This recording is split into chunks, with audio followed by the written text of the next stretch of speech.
Lutte contre la poliomyélite dans le monde, l'initiative débute en 1989. Elle connaît des avancées notables. Festival international de la danse, le festival se poursuit dans le district d'Abidjan et ce jusqu'à samedi. Et puis en Syrie, l'implication du Hezbollah complique les pourparlers en vue d'une éventuelle sortie de crise. Voilà pour les titres. Madame, Monsieur, bonjour et bienvenue dans ce journal. La poliomyélite, une maladie invalidante qui s'attaque principalement aux enfants de moins de 5 ans. Jusque-là, pas de traitement. La prévention demeure donc la seule alternative. L'initiative mondiale pour l'éradication de la poliomyélite a débuté en 1988. Où en sommes-nous? On en parle avec Kadi Fadiga Fofana. Tous les ans, plus de 10 millions d'enfants meurent avant d'atteindre leur 5e anniversaire. 2,5 millions d'entre eux succombent à des maladies qui auraient pu être évitées par la vaccination. En 1988, plus de 350 000 enfants étaient paralysés chaque année, faute d'avoir été vaccinés contre la poliomyélite. Depuis 1988, l'initiative mondiale pour l'éradication de la polio a été lancée, et cela sous l'égide des gouvernements nationaux, de l'OMS, du Rotary International, du Centre pour le contrôle et la prévention des maladies et de l'UNICEF. Une initiative réussie puisque l'incidence de la polio a été réduite de plus de 99%. Aujourd'hui, seuls 4 pays demeurent endémiques, à savoir le Nigeria, l'Inde, le Pakistan et l'Afghanistan. En Afrique, la mobilisation est de mise pour lutter contre cette maladie invalidante. En 1996, le sommet des chefs d'État porte sur l'éradication de la poliomyélite en Afrique. Les journées nationales de vaccination contre la polio sont ainsi adoptées. La Côte d'Ivoire n'échappe pas à ce vent de mobilisation où tout est mis en œuvre pour tracer des plans et des stratégies tout en planifiant les ressources humaines, tant en vaccins qu'en moyens logistiques. Des moyens nécessaires pour la vaccination de tous les enfants de 0 à 5 ans contre la polio. Et depuis, les journées nationales de vaccination se succèdent avec des taux de couverture mitigés. La courbe sans cesse mobile. Par exemple, cette année, on déclare 0 cas de polio et l'année suivante, des cas de polio enregistrés. Stoppons la polio, slogan du Rotary International, est encore loin d'être une réalité. L'OMS a déclaré 2012 année d'urgence mondiale de lutte contre la polio. En somme, tout un engagement humain et financier qui a du mal à donner le coup de grâce à la polio. La poliomyélite, donc plus de 10 millions d'enfants victimes tous les ans et la lutte continue. Le Rotary y est très engagé. Marie-Irène Richemont, présidente de la Commission nationale polio, était hier sur le plateau du journal télévisé. On l'écoute. Regardez tous ces enfants, 2 milliards d'enfants dans le monde efficacement protégés contre la polio. Voyez-vous? Et nous sommes, vous savez, c'est comme une course. Hein? Ouais. Les derniers mètres sont les plus difficiles à franchir. C'est cela, la course contre l'éradication de la polio, qui est engagée et nous allons remporter une victoire historique. Ah, voilà. Les enjeux sont tellement importants. Oui. Les enjeux sont tellement importants. Alors, nous appelons chacun à s'engager pleinement en faveur de cet impératif moral et historique. Et nous allons gagner la victoire contre la polio. Les chiffres sont frappants et nous y croyons.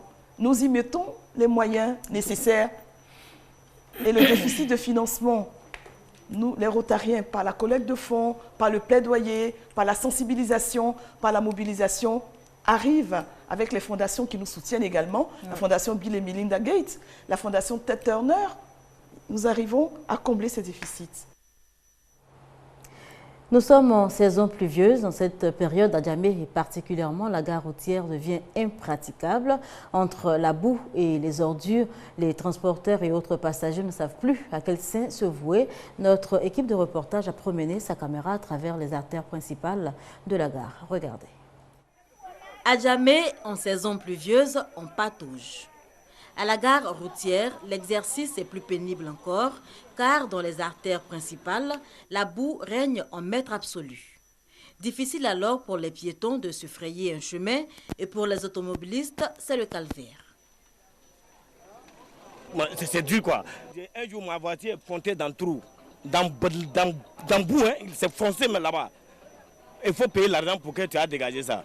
Avec la boue là, on ne sait pas ce qui est dans la boue. Ça nous donne les maladies, les démangeaisons. Nos pieds là, ça nous gratte. Ça glisse. Bon, tu peux tomber, bon, quelqu'un peut marcher comme ça et puis ça jaillit sur toi.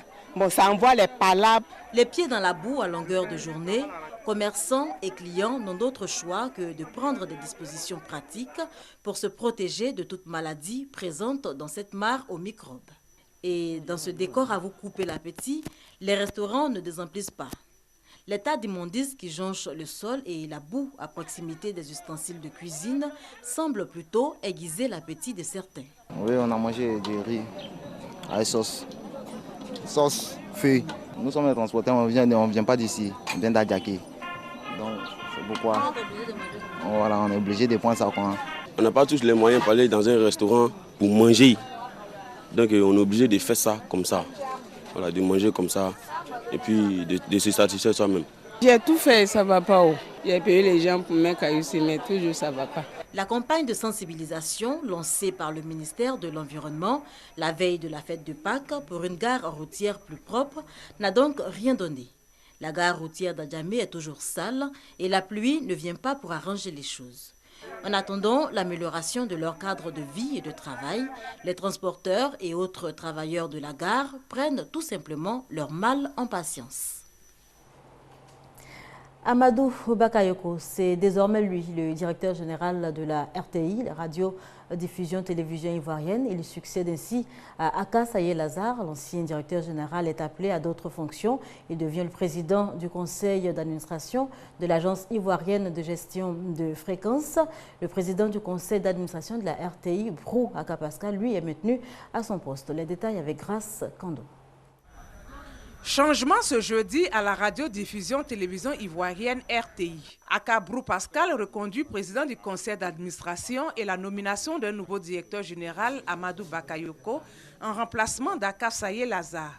La nouvelle donne s'est opérée à l'issue de la première rencontre du nouveau conseil d'administration. Pour les nouveaux dirigeants, il s'agit de mériter la confiance placée en eux. Les perspectives immédiates de libéralisation de l'audiovisuel et le passage imminent de l'analogique au numérique nous impose d'affûter nos armes afin de nous réadapter au nouveau contexte. Les premiers objectifs sont bien entendu d'apporter du neuf à l'antenne, parce que les Ivoiriens nous ont posé un certain nombre de préoccupations sur les contenus qu'ils veulent voir renforcés.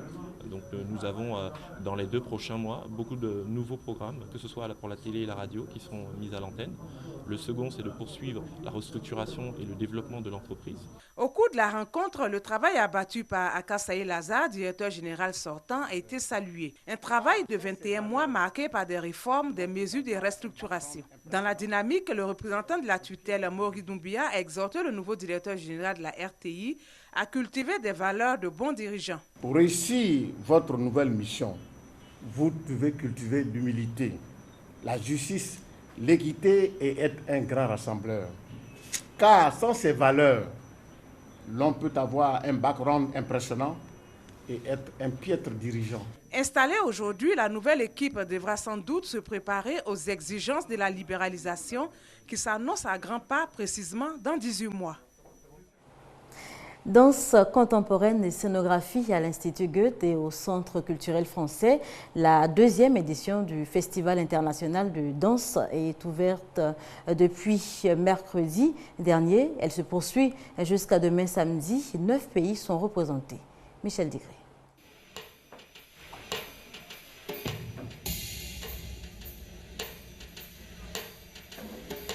9 pays d'Afrique, d'Europe et d'Asie se sont donné rendez-vous sur les bords de la lagune Ébrié pour partager ce qu'ils ont de meilleur en matière de danse. Le Festival international de danse contemporaine et de scénographie d'Abidjan vise à relancer l'industrie culturelle en Côte d'Ivoire, un secteur sinistré du fait de la rareté des financements pour la production de spectacles. Après 10 ans de crise où les artistes n'étaient pas vraiment soutenus, financés, même par l'Europe qui nous soutiennent à chaque fois. Et donc maintenant, il faut qu'on avance aussi bien que les routes qui se construisent, les hôpitaux, les écoles. L'art a besoin aussi d'une audience. Et nous, on a commencé à faire notre devoir sans attendre le gouvernement parce que sur ce projet-là, nous ne sommes pas vraiment accompagnés par l'État ivoirien, mais nous sommes là. Nous ne nous décourageons pas. Et nous espérons qu'il y aura quelque chose. Cette deuxième édition est consacrée à la formation des femmes pour leur meilleure intégration dans l'industrie culturelle. Les troupes des 9 pays partageront 3 scènes pendant ce festival. Il s'agit du Goethe Institut, de l'ancienne mairie de Cocody et de l'Institut français. Petite visite guidée à présent au musée des civilisations, c'est au plateau. Nous y allons avec Juliette Ouéa et ce sera à l'occasion donc de la célébration jeudi, donc hier, de la journée internationale des musées. Pour célébrer la 36e journée internationale des musées, ce jeudi 23 mai, était au programme une conférence sur le thème « Le musée, témoin de la créativité et creuset de la réconciliation nationale » et un concours sur les questions muséales et culturelles. Des activités pour mettre en exergue le rôle des musées dans la conservation et la valorisation du patrimoine culturel. Le musée en Côte d'Ivoire doit être un lieu de rencontre et d'imprégnation où les visiteurs redécouvrent leur mémoire et leur histoire, ainsi que celle des peuples d'Afrique et du monde. Dans cette célébration, il était surtout question de sensibiliser aux défis auxquels les musées doivent faire face malgré les difficultés. De façon qualitative, il faut que les musées arrivent à répondre aux normes internationales. C'est de faire en sorte que les professionnels puissent faire une formation continue, donc un renforcement des capacités, de donner les moyens qu'il faut pour faire des recherches sur le terrain. Pour cette célébration, les élèves et étudiants ont répondu nombreux à l'appel des organisateurs. Certes, nous sommes à l'école, nous voyons ces choses de les livres, mais nous ne voyons pas souvent sur le terrain. Donc je pense que cette journée est une journée très particulière qui a encouragé et je remercie les créateurs de cette journée. La Côte d'Ivoire compte aujourd'hui 16 musées repartis sur l'ensemble du territoire national. Une quarantaine d'artistes peintres et sculpteurs chinois sur les bords de la lagune Ébrié. L'événement s'inscrit dans le cadre de la célébration de 30 ans de coopération sino-ivoirienne. Et Laetitia Manglé a fait pour vous un tour à cette exposition. Jeunes africaines, fils de la prairie, voici l'Afrique.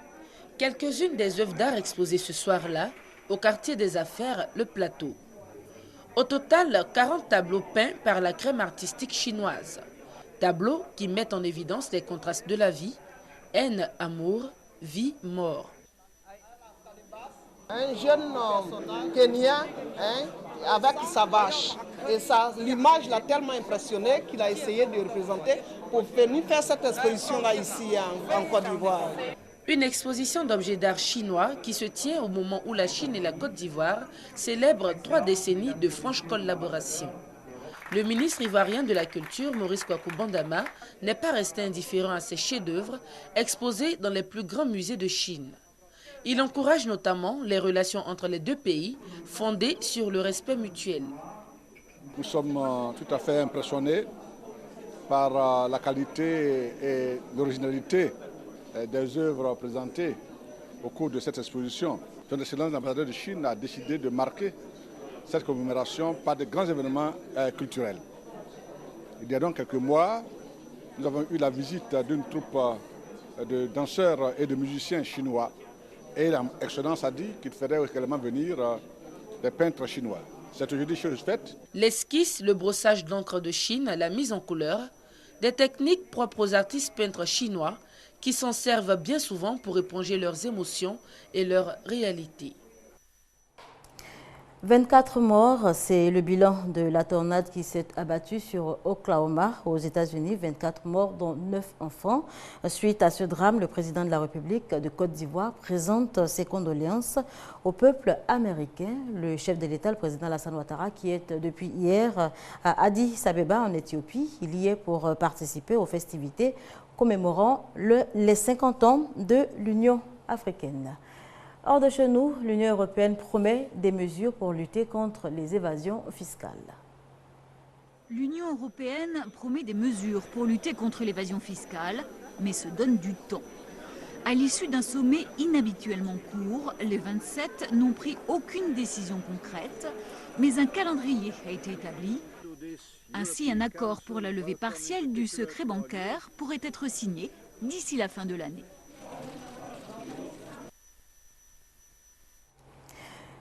Et puis pour terminer, un grand nom de la chanson française, Georges Moustaki, auteur-compositeur prolixe, est mort. C'est l'actualité marquante en France. La disparition d'un grand nom de la chanson française, Georges Moustaki, c'était un jeudi à l'âge de 79 ans. Né à Alexandrie de parents grecs, il avait débarqué à Paris dans les années 50. Auteur-compositeur prolixe, il avait écrit quelques 300 chansons pour les plus grands interprètes, Édith Piaf, Barbara ou Yves Montand, avant de les chanter lui-même sur scène.